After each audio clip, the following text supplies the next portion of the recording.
Bless the royal prince, Edward VIII, with long and happy years to reign over us. God save the king. It's one of those stories we thought we knew all about, but maybe didn't. Here's how it used to go. American divorcee Wallis Warfield Simpson, a woman of high ambition and low morals, seduces Edward, Prince of Wales, heir to the British throne, who, in the months between being proclaimed king and being crowned, gives it all up for her. Edward VIII's abdication speech may be the most romantic resignation letter of all time. I have found it impossible to carry the heavy burden of responsibility and to discharge my duties as king as I would wish to do, without the help and support of the woman I love. The greatest love story of the 20th century. 75 years later, history is being rewritten. Sort of. First by Madonna in her latest attempt at filmmaking called W.E. for Wallis and Edward. Wallis, what's wrong? Lunch with your brother and sister-in-law. They are rather dull, aren't they?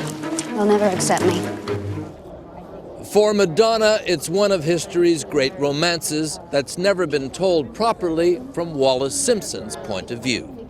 I wanted to understand what it was about her, what she possessed, what special qualities she had that would make a man give up the most powerful position in the world. I was trying to understand the essence of their relationship, and is there any such thing as the greatest romance? It's Wallis Simpson as romantic heroine. Let's stop all this talk about marriage. It frightens me, and I can't see any good coming of it. Why? Your family will never stand for it. The Prime Minister won't stand for it. He'll not give up the throne. And I will be the most despised woman in the world. I just couldn't believe that any one woman could be all the awful things that Wallis was accused of being. And there's another rewrite of history about that woman in this new book by Anne Seba. Nazi, whore, prostitute, spy, maybe some, not all, wasn't possible. So Anne Seba dug deep into the historical record and beyond. Amazingly, she says she found a packet of letters never seen publicly before, written by Wallis Simpson to, of all people, Ernest Simpson, the estranged husband she was divorcing at the time, to clear the way for her to marry Edward. Letters that revealed a troubled, even tortured woman with an enduring affection for the man she was dumping. Oh dear. Wasn't life lovely, sweet, and simple?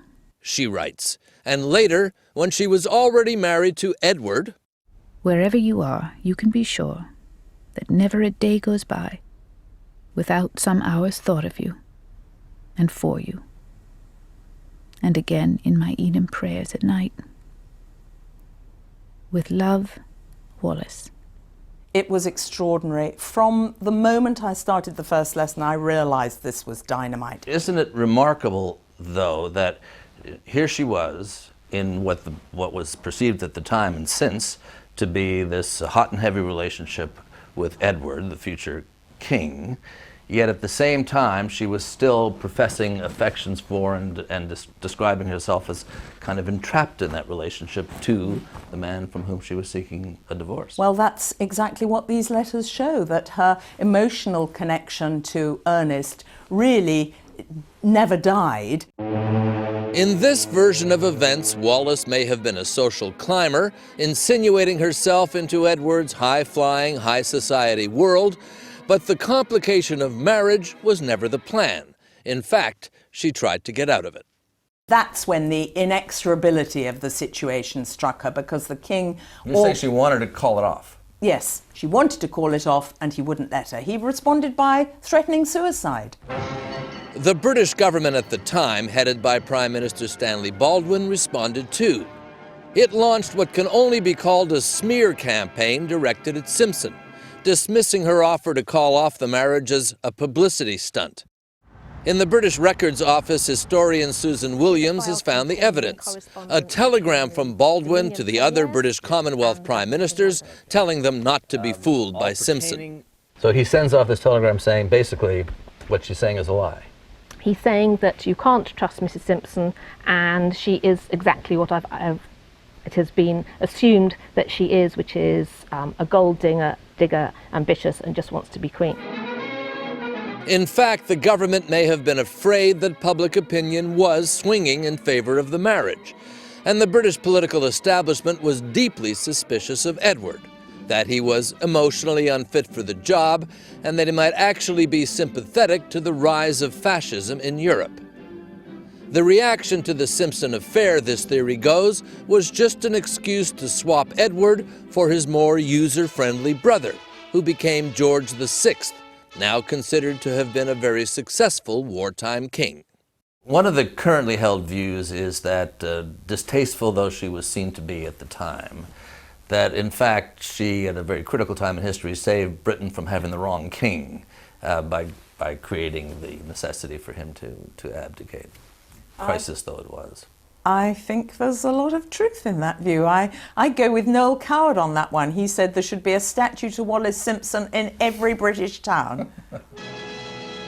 Not only statues never happened, Edward and Wallis themselves were barred from England after their marriage, living a life ostracized and in exile. When Edward wanted to bring Wallis back to England, the Records Office contains a revealing letter from his brother, King George, in his own hand, saying that such a visit would be impossible. But it has been 75 years since the events that shook an empire.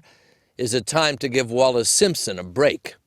Is it your intention to rehabilitate her reputation, or just to understand that this was a little more complicated than was thought at the time? I'm not trying to rehabilitate her reputation at all. I think there's a lot to criticize her for. She was manipulative and she was an adventurous, if you like, but I do think she needs to be understood. You may not like her anymore at the end of it, but she deserves to be understood.